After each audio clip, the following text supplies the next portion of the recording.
Good day mga katambay. Nandito na po tayo ngayon sa St. Bernard, Southern Leyte. O tinatawag nila itong may local na tawag sila sa lugar nito, Hamutagon. I don't know, parang yun ang narinig ko kanina dun sa nakausap ko.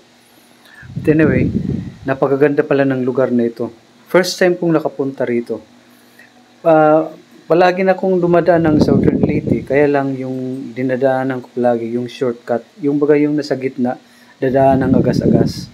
Ito ay kakaiba ngayon, nasa gilid po tayo, nasa East Pacific part po tayo ngayon ng Leyte. At ito yung St. Bernard, ang unang town mula doon sa Liloan na aking dinaanan.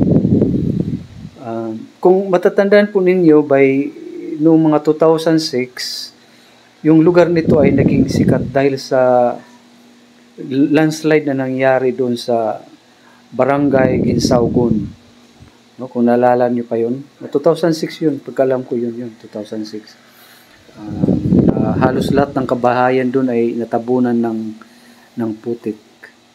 So, sa ngayon, ang tawag na niyan ngayon ay parang New St. Bernard or New Ginsaogon. Parang ganun.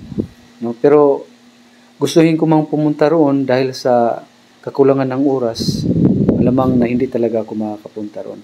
Anyway, suyurin natin ang munisipyo ng St. Bernard. Napakaganda pala dito. Akala ko itong lugar nito ay isolated na sapagkat kalimitan kasi ng mga nakausap ko ay hindi na mention yung lugar nito. Kahit taga rito lang ako sa Samar, pero bibihira ko lang marinig yung lugar na ito. Tingnan mo naman, no?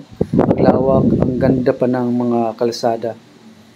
At kung ikumpara ko talaga ito doon sa amin, sa Samar, kumpara dito, mukhang mas maganda ito eh. Pagkakaalam ko, isa itong third or second or fourth type of municipality. Titingnan mo sa infrastruktura.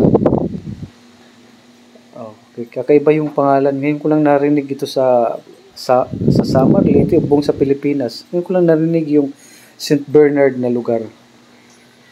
Pagkakalam ko kasi yung St. Bernard ay aso, yung malaking aso. Pero may yung kung isa rin itong St. Bernard, meron kong nalala nung sa nag-aaral pa ako ng theology. St. Bernard ay isa itong Benedictine monk or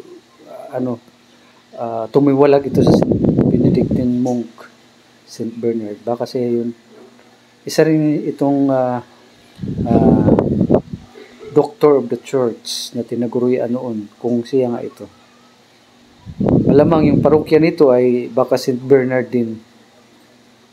Ayun, ang laki pala ng lugar na ito. Oh.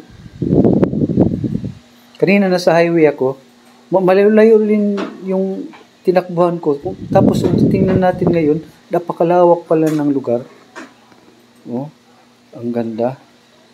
So, sa ngayon, time check, 1:48 na ng hapon.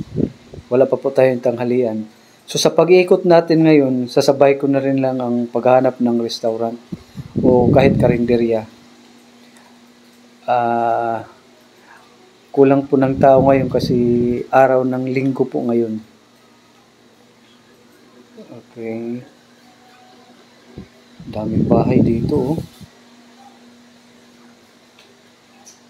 So, anyway, iikutin kong buong munisipyo ng St. Bernard.